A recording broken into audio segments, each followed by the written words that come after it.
예, 한판 브리핑 김수민 평론가와 함께하겠습니다. 어서 오십시오. 네, 반갑습니다. 예, 오프닝 때 말씀드렸는데 권성동 원내대표와 윤석열 대통령 간의 그 문자가 화제입니다. 30분 전에 동아일보 단독 보도로 올라와 있는데 유튜브로 이미지를 보여드리겠습니다. 대통령 윤석열 발신자고 우리 당도 잘하네요. 계속 이렇게 해야 내부 총질이나 하던 당대표가 바뀌니 달라졌습니다. 했더니 권성동 원내대표가 이렇게 답을 합니다. 대통령님의 뜻을 잘 받들어 당정이 하나 되는 모습을 보이겠습니다. 이렇게 했는데 굉장히 이게 화제인데 자, 어떻게 봐야 될까요? 사실은 굉장히 대통령이 이준석 대표를 불편해하는 것 같다라는 거 했는데 이게 거의 확증적으로 보여져서 굉장히 좀 향후 논란이 될 것 같은데 진 작가님? 일단 그 대통령의 인식이 좀 우려스럽습니다. 저게 지금 당이 좀 잘하고 있질 않거든요. 예. 근데 당이 잘하고 있다고 하시잖아요. 그게 좀 우려스럽고요. 예. 지금 당이 지금 굉장히 강경 기조로 가고 있거든요. 그다음에 예. 비서실도 대통령실도 마찬가지고 이런 것들이 사실 정치라는 게 다수를 획득하고 상대를 소수로 만들어야 되는데 예. 계속 자기 스스로 그냥 온갖 곳에다 지금 적을 만들면서 가고 있지 않습니까? 이런 굉장히 우려스럽고 그런 현상이 사실 대통령의 인식의 반영이다라는 게 좀 증명된 것 같고요. 예. 또 저기서 제가 보는 표현이 내부 총질이란 말이에요. 내부 총질. 민주당에서 이 말 쓰다 망했잖아요. 근데 지금 그 말을 지금 쓰고 있다는 게 충격적이고 세 번째로는 이준석 대표를 내친 게 결국 대통령의 뜻이었구나. 이거 거의 문자로 그렇죠. 거의 확증이 된 듯한. 확증이 된 거죠, 사실은. 자, 김성희 소장님은? 예, 뭐 그와 같은 진 작가님의 분석에 전적으로 동의하면서 포인트 하나 두 개 정도 말씀드리면 본회의장에는 카메라가 심심합니다.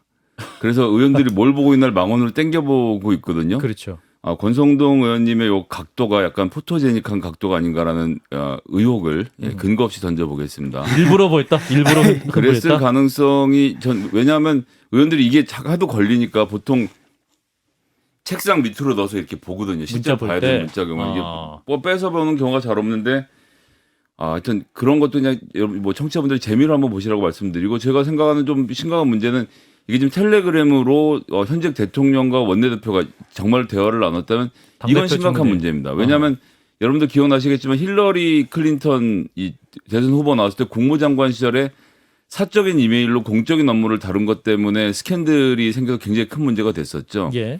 이게 대통령 기록물 관리법에 이 규정이 정확히 나와 있지는 않겠습니다만 대통령의 모든 행동은 공개냐 비공개는 있지만 대통령이 사적으로 대화할 수는 저는 없다고 생각을 하거든요. 예. 특히나 이제 기록물로 남는 경우에는 이건 지금 원내대표랑 당과 관련된 이야기들 나눈 거 아닙니까? 텔레그램을 이렇게 업무 소통을 하시는 게 맞는지에 대해서도 우리가 한번 좀 제도를 정비하고 따져봐야 될 문제가 아닌가 생각합니다. 그 경우는 좀 다른 것 같아요. 그러니까 공식 업무 문건을 사적 메일로 보낸 게 문제가 됐던 거고 이런 거는 뭐 정치 현안에 대한 사적인 대화들을 나눌 수는 있다고 보고 두 번째로는 약간 음모론인데 왜냐하면 일부러 보였다? 이거는 대통령한테 큰 타격이 가거든요. 그렇죠. 설사. 자, 김수민 평론가. 네. 자, 이 문자 공개. 네, 한 가지 사실을 좀 덧붙이면 예. 이것도 좀 관심을 모을 수도 있겠는데 권성동 원내대표가 뭔가를 입력을 합니다. 그중에 이제 사진이 찍힌 건데 예. 강기훈과 함께라는 아하. 단어가 들어가서 강기훈은 지금 화면 나가는 건 이제 붕어가 있는 그 부분에 네, 입을 가렸는데. 저 물고기 이모티콘도 이제 엄지손가락을 척 치켜드는 아하. 예, 강기훈이 우리가 아는 그 강기훈을 말하는 건가? 그 유서대필. 네, 근데 예. 그분이 뭐 다시 소환될 리는 없을 것 같고. 그런가요? 누구죠, 저게? 네, 강기훈과 함께라는 아하, 문구는 밑에. 왜 찍힌 것인지. 강기훈과 함께 입력 창에 있군요. 그러니까 네네. 입력하면서 입력 전의 모습인데. 조금 이따 찍지. 예. 또 찍든지. 예. 아무튼 굉장히 이 문자는 굉장히 파문이 클 것 같고 지금 전국을 유랑 중인 유진석 대표에게는 굉장히 큰 충격을 줄 수도 있겠군요.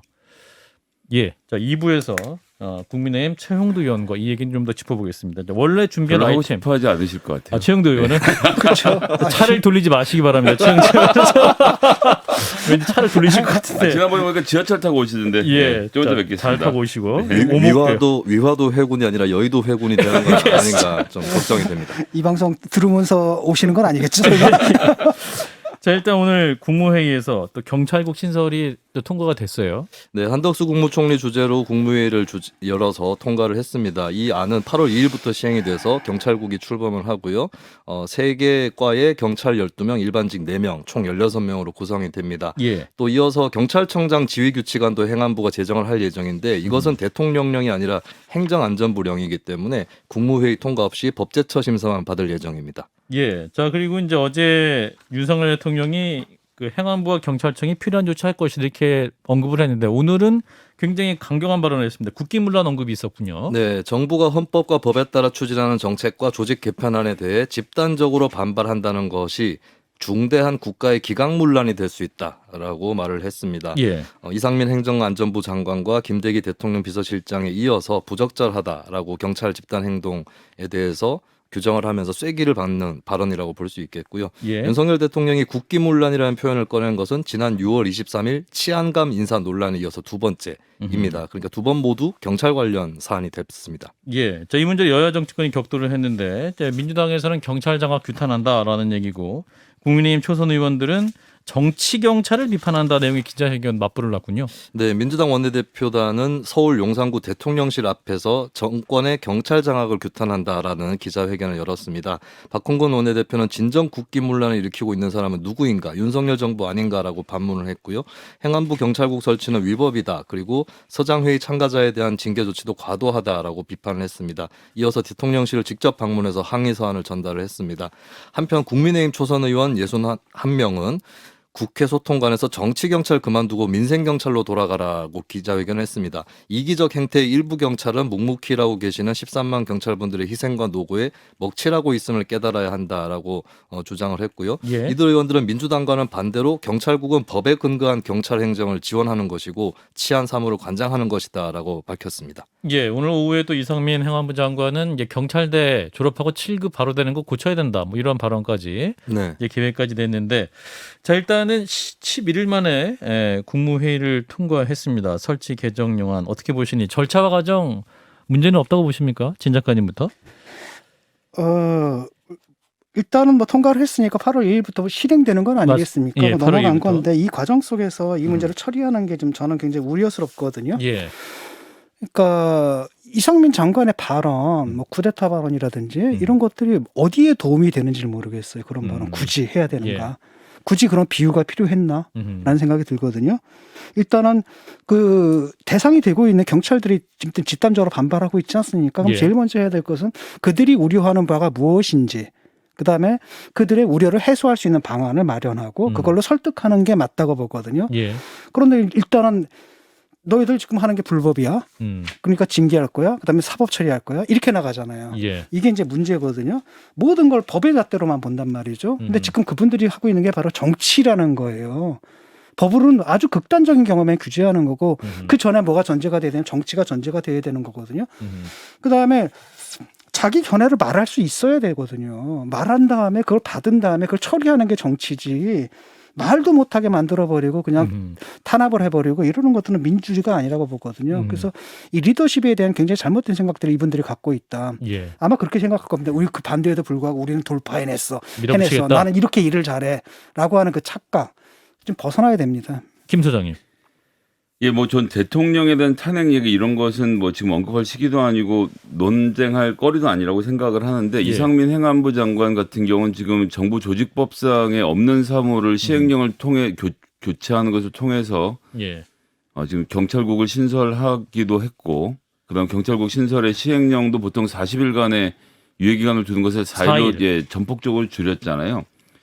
전 이 모든 과정은 뭐 국회가 아무리 싸워도 안 되고 워낙 윤석열 대통령께서 법을 좋아하시니까 헌법재판소에 좀 한번 판단을 맡겨봤으면 좋겠습니다. 이제 장관에 대한 탄핵이라는 절차가 있고요. 장관 업무를 잠시 중단시켜 놓고 헌법재판소에서 이것이 법의 위반인지 아닌지를 따져볼 수 있고 뭐 그런 정도는 좀 해볼 수 있는 건데 민주당이 또 이제 뭐 국회 내에서 너무 과격하게 군다는 비판을 받을까 봐 못한다라고 하는데 누구 욕할 것 없이 그냥 차분하게 진행을 해서 저는 그냥 이렇게 두면 앞으로도 법 질서를 그냥 두고, 그러니까 법을 고치지 않고 행정부가 입법부 상관없이 마음대로 하는 법치주의 근간을 무너뜨릴 수 있다는 점에서 이 문제는 조금 심각하게 들여다보는 게 좋지 않을까. 경찰 특공대를 뭐 파업 현장에 투입할 수 있는지 검토해봐라.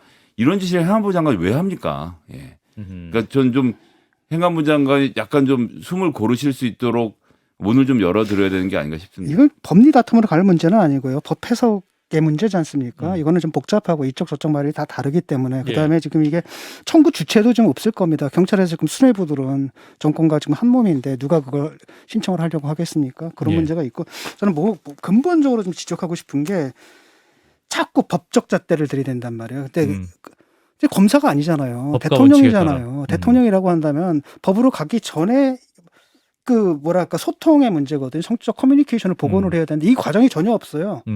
예컨대 뭐 대우 해양조선도 그렇지 않습니까?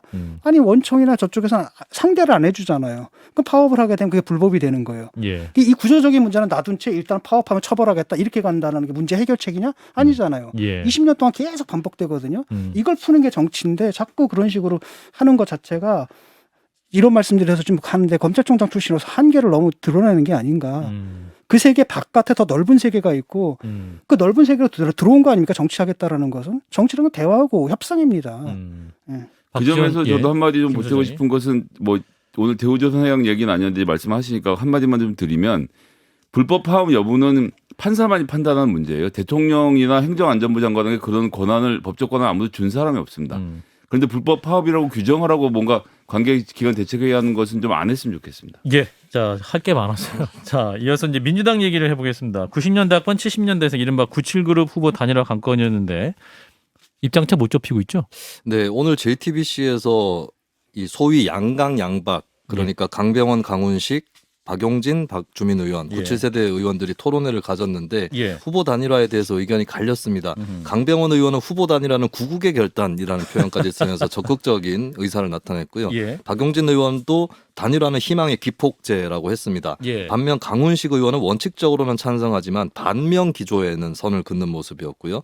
박주민 의원은 방향이 맞는다면 자연스럽게 될 것이라고 했는데 그러니까 조속하게 단일화를 할 필요는 없다는 그런 의견이 되겠습니다. 예. 이렇게 이제 단일화에 대해서도 엇갈린 주장을 나타내는가 하면 원래 이제 뭐 이날 오늘 토론이 끝나고 나서 맥주 회동이 있을 거다라는 얘기가 있었는데요. 호프회동. 이것도 의견 조율이 이루어지지 않으면서 네, 없던 일이 됐습니다. 강훈식 의원은 호프 미팅은 공식적으로 통보받은 바 없어 현재까지 예정된 일정이 없다고 밝히기도 했고요. 박용진 의원도 최종적으로 약속이 안 됐다라고 예. 하면서 97그룹 간 연대 논의를 원치 않는 그룹이 있다. 이런 뭐예요? 안주 이야기도 문제입니까? 했습니다. 자, 오늘 호프 약속을 못 잡은 분을 바로 연결하겠습니다. 더불어민주당 박용진 의원이 연결되어 있습니다. 의원님 나와 계시죠? 예. 호프집에 못 가고 지금 저 의원실에 앉아 있습니다. 그 예. 일로 오시죠? 왜 거기 계세요 지금? 그러게 말이에요. 예. 혹시 너무 바람 맞았습니다. 한쪽에서 너무 기름진 안주를 주문하려고 했던 거 아닙니까? 그럴 때는 그 아무거나라는 메뉴가 있거든요. 이거 시키면 되는데.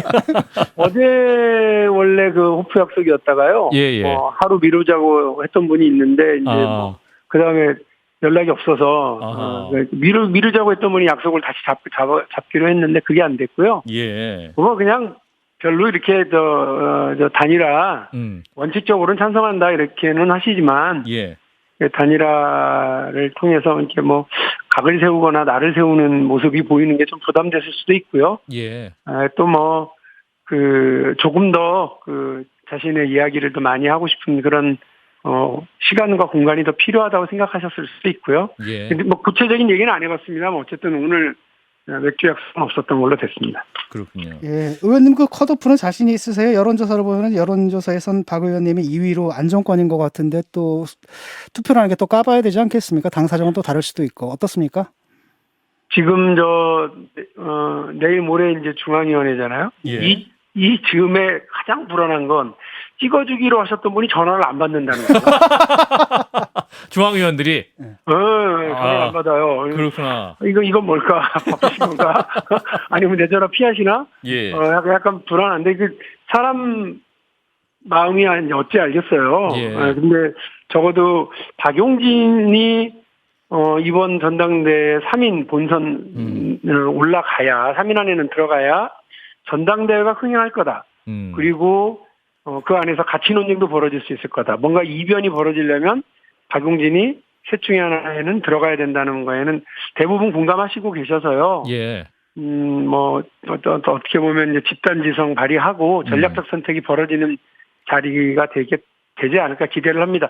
저는 안 받으셔도 이런 생각은 다들 하고 계실 것 같아요. 근데 이제 한국사회여론연구소 KSY 조사 이제 22일에서 23일 날 TBS 의뢰로 실시한 거 보면은 이제 여론조사는 이재명 후보 42.7%, 박용진 후보 14%인데 그 민주당 지지층으로 한정을 하면은 이재명 후보가 74%, 우리 박용진 후보가 6.5%예요. 그러니까 네. 이게 이런 민주당 지지층으로 한정한 결과를 보면 이 중앙위원 투표에서도 뭐랄까요 좀 낙관적인 점 하기 어려운 게 아닌가. 그래서 이게 전화 안 받고 그러시는 건 아닌가라는 우려를 하실 수 있을 것 같아요. 어떻게 보세요? 제가 아까 전략적 선택을 말씀드렸는데 중앙위원 정도면 정치한 5단 6단들은 다들 하세요. 아하. 그러니까 이제 그분들이 어떻게 하면 민주당이 다음 총선에서 이길 수 있도록 할 거냐. 이번 전당대회 당대표 선거가 어떤 의미를 가질 거냐 이걸 정확하게 보고 계실 거라고 생각을 합니다. 예. 민주당이 어쨌든 그 총선에서 이기려면 중도 확장성이 있는 사람 그리고 국민들에게 호소력이 있어서 떠나간 민심을 돌아오게 할 사람, 그동안 국민 상식에서 말하고 생각하고 움직여 왔었던 사람, 이런 사람이 되어야 한다고들 생각하고 계실 거예요. 예. 무엇보다도 민주당이 그냥 내부 강성의 목소리에만 이제 끌려다니다가 민심은 놓치고 선거에선 지는, 링 위에 올라가기 전에는 뭐 엄청난 근육을 자랑하고 막 모함을 지르고 댕기고 의자를 집어던지다가 링에 올라가서 1분 만에 제압당하면 예. 그 선거 때 지면 그게 무슨 소용입니까? 센 목소리가. 그래서요. 이기는 정당으로 가기 위해서는 박용진이 이번 전당대회에서 보여줘야 될 그 모습, 그리고 그것이 아마 승리하는 전당으로 가는 터닝 포인트가 될 거다. 이렇게 다들 생각하실 거라고 봅니다. 예, 전화는 일단 안 받으셔도. 예. 단일화 논의에 관련해서 좀 말씀 좀 여쭙고 싶은데 네. 결국 보면은 강훈식 의원은 뭐 단일화할 생각이 별로 없어 보여요. 입으로는 그렇게 얘기를 할 것 같고, 그다음에 박주민 의원은 뭐 단일화한다는 게 별 의미가 없을 것 같고, 네. 결국 남은 것은 이제 박용진, 서른, 강병원 이 세 분이지 않습니까? 예. 뭐 그 전에 뭐 단일화도 시도가 좀 있을까요? 지금은 단일화를 내일 모레 있는 예비 경선 이전에 한다는 건 거의 불가능한 일이고요. 예. 컷오프 이후에. 핵심은 그렇죠. 이제 만일에 합의하는 사람이 셋이면 셋, 넷이면 넷, 다섯이면 다섯. 예. 이 중에 올라가는 사람이 둘이 올라가면 거기서 단일화를 하자. 만일에 한 명만 올라가면 나머지 탈락한 사람들이 이 한 명을 밀어줘서 실질적인 단일화 효과를 내자라고 하는 어떤 그 선제적 합의를 이뤄내자는 게 제 제안이고, 거기에는 지금 두 분은 찬성을 하시고 예. 계시기 때문에요. 그렇습니까? 지금 이건 이제 논의를 좀 아마 그 내일이나 이렇게 좀 발표를 할 수 있는 게 나올 수도 있겠다 싶습니다. 강병원 후보와 서른 후보와 선제적 단일화 내일 정도는 얘기 나올 수 있다. 그 아니라 이제 셋 중에 한 명이 올라가면 그 한 명을 중심으로 뭐 힘을 모으면 되는 거고요. 예. 만일에 두 분이 올라가게 되면 이제 탈락한 사람은 밀어주고, 아하. 두 분끼리는 이제 아주 빠른 단일화를 하고 합의를 국민들 앞에 발표해야죠. 셋 중에 일단 박용진 후보가 될 가능성이 제일 높다고 보시죠? 아까 말씀드린 것처럼 사람 속은 어떻게 알겠습니까? 알겠습니다. 갑자기 그 컷오프합도 겸손해지신 것 같습니다. 아니, 제가 이거 밤잠을 못 잡니다. 솔직히. 그러시구나. 예, 그렇습니다. 뭐 그 여론조사 좋다고 믿을 거 못 되고요. 예. 우리 전화를 받으시면 다 저 찍는다고 하세요. 알겠습니다. 다른 후보들한테도 그러시는 거 아닌가 싶어요. 알겠습니다. 근데 이제 이재명 사법 리스크 얘기가 나오는데, 지금 이제 일각에서는 당내에서는 이 사법 리스크를 당내에서 말하는 내부 총질이다 이렇게 또 비판 나오고 있어. 이 문제 어떻게 바라보고 계세요, 의원님은? 그 내부 총질이란 말 대통령도 쓰시던데. 아까 문자에 확인했습니다. 예. 이게 참 부끄러운 일이죠. 왜 내부에서 비판적인 얘기하고 다른 얘기하면 내부 총질입니까? 그러면 그런 사람은, 그런 당대표는 쫓아내서 전국을 떠돌면서 치킨 먹게 하고 노래 부르게 하고 그러면 속이 편해요? 대통령이? 예. 마찬가지예요. 당 안에서 얼마나 당을 사랑하면 그 반발과 비판, 욕을 먹어가면서 당의 여러 가지 문제에 대해서 지적하고 쓴소리하고 하겠습니까? 예. 근데 그런 사람을 그 내부 총질한다, 재소해야 된다, 이렇게들 얘기하시는 분들, 예. 부끄러운 줄 아셔야죠. 이게 김대중과 노무현의 정신이 살아있는 민주당이면 당내 비주류의 목소리, 당내 다른 시선, 다른 생각과 다른 시선을 이런 식으로 취급합니까? 음흠. 부끄러운 줄 아셔야 된다고 저는 생각합니다. 예, 그렇군요. 사법 리스크가 예? 사법 리스크가 뭐 어느 건가 예를 들어 가지고 민주당의 지금 당규가 어떻게 돼 있나요? 뭐 기소 당하면 어떻게 되나요? 그게 뭐 제가 알기로는 당원 80조 1항에 예. 부정부패 등에 연루된 이렇게 해서 이런 경우에 기소가 되면 당무정지 등을 결정할 수 있다로 되어 있고 그 다음에는 이와 관련해서 만일에 이제 정치 탄압이다라고 하는 것이 있다고 그러면 달리 할 수 있다 이렇게 되어 있습니다. 그러니까 이제 정치적으로 해석 공간들은 넓어요. 예. 그러나 이제 민주당이 그 윤석열 정부의 저런 무도함, 자기 내부의 당대표한테도 무도하고 국민들한테도 무도하고 야당한테는 더 무도하게 하는 이 무도한 그 정권과 맞서 싸우려면 약점 잡히지 않아야 되고 정치적 도덕적으로 더 떳떳해야 하고 예. 뭐 그래야 되는 것 아니겠습니까? 정책적으로는 더 능수능란해야 되고요. 알겠습니다. 예. 그런 역할을 전 민주당의 차기 당대표가 해야 된다고 시간이 이제 생각합니다. 거의 없어서요. 김성희 소장님 질문 한번 하시죠. 그 5대 혁신안에 대해서 말씀하셨는데 네. 예, 어떤 점이 달라질지에 대해서 좀 듣고 싶습니다. 민주당 박용진이냐면 뭐가 달라집니까? 짧게. 네, 아니 뭐 짧게 하라고요? 예. 시간이 거의 없으세요. 제일 앞에 게 약속 정당이에요. 약속 정당. 약속을 지켜야죠. 내로남불 정치 이제 결별해야 됩니다. 그리고 예. 선택적 정의와 그리고 절차와 뭐 국민의 합의를 무시하는 이런 뭐 그 편의주의적인 정치 행위 예. 이런 것도 결별해야 되고요. 집 한 채 가지려고 하는 국민들한테 집은 사는 곳이지 사는 것이 아니라면서 자기들은 강남에 똘똘한 한 채 챙기고 있었던 그런 고위관리의 이런 진보 꼰대적 태도 예. 이런 것들과도 결별하는 그야말로 다시 말씀드리지만 도덕적 정치적으로 국민들 앞에 떳떳하고 진보 지지층한테 자랑스럽고 보수 지지층도 박수 칠 수밖에 없는 그런 민주당으로 박용진 당대표가 만들어 가겠습니다. 예. 진 작가님 뭐 마지막 질문 마무리할까요? 예, 여기서 지금 예. 해주셨습니다. 예, 그럼 여기서 이제 아니 뭐 마무리하겠습니다. 시간이 있었는데 짧게 하라고 이런 식으로 하시니까 다들 뭐 힘들어하는 거예요. 고맙습니다. 자, 의원님 그 컷오프 통과된 이후에 뵙겠습니다. 아니 나오시지도 네, 안 오셔놓고서 뭐. 예, 민주당 박용진 의원이었습니다. 자, 우리가 또 가야 될 뉴스가 많아가지고. 아니 여기 예. 안 나오신 분이 왜 이렇게 요구사항이 많아요? 자, 오늘 업무보고 했는데 그 여성가족부 업무보고가 큰 쟁점으로 떠올랐어요. 그 윤석열 대통령이 이제 김현숙 장관한테 여가부 폐지 로드맵을 만들라 이런 지시를 했군요. 네, 이게 이제 어제 있었던 업무 보고여서 이제 좀 이제 여진이 남고 있는 그런 상황인데요. 예. 원래 김현숙 장관이 2시간 동안 걸쳐서 한 업무 보고에는 4대 핵심 추진 과제가 들어가 있고 인수위원회 대통령직 인수위원회 국정과제에서 여가부 폐지 방안 빠져 있었기 때문에 예. 이 핵심 추진 과제는 없었습니다. 근데 이에 대해서 보고를 듣고 윤석열 대통령이 여가부 폐지 로드맵을 마련해라라고 지시를 했습니다.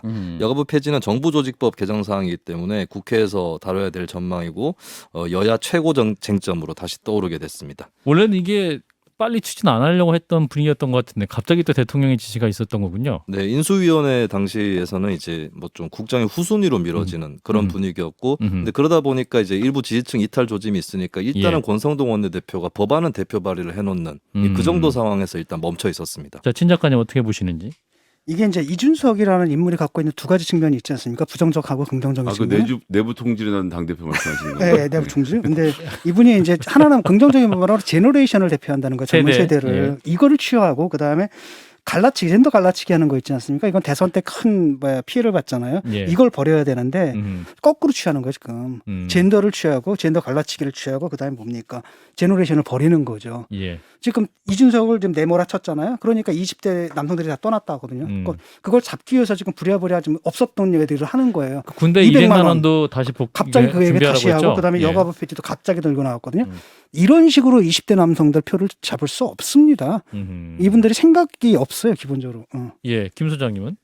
저는 이 문제를 보면서 정말 의아한 건 뭐냐면요. 대통령이 그 전날만 그러니까 대통령실 귀뜸을 줘도 하루 밤새 준비해서 폐지 로드맵을 들고 와서 보고를 했을 거거든요. 예. 업무 보고를 왜 봤습니까? 아하. 그러니까 앞으로 1년 동안 할 계획에 대해서 발표하는 거를 지금 하면 계획을 세워서 내년 1년 동안 어떻게 할지에 대해서 보고를 한 건데 보고를 예. 다 들은 다음에 올해 안에 없애세요 이렇게 말했다는 거 아니에요.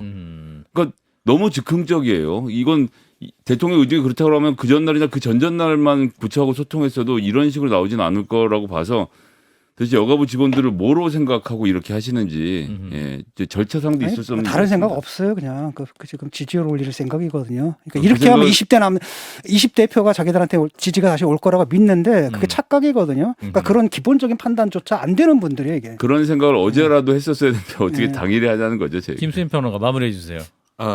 이제 제가 아까 전해드렸던 소식 조금 이어서 말씀드려야 될 것 같은데 네. 이제 권성동 원내대표가 윤석열 대통령으로 보이는 사람에게 예. 이제 강기훈과 강기훈과 함께라고 했잖아요. 네, 그거 뭐였어요? 이제 저도 아까 검색을 해보고 이 사람이 맞는가 싶었는데 예. 이제 자유의 새벽당이라고 아하. 대한우파를 자처하는 당이 있었습니다. 거기에 이제 청년 정치인 대표격으로 있었던 강기훈이라는 정치인이 있는데 지금 언론에서도 그 정치인을 지목을 하고 있는 아, 분위기입니다. 이준석 대타로 불러겠다 대타군요. 이런 여기까지 생각이. 마무리하겠습니다. 예, 아이고 참 김수민 머리도 평론가였습니다. 참- 그 머리 고맙습니다. 가지고 감사합니다.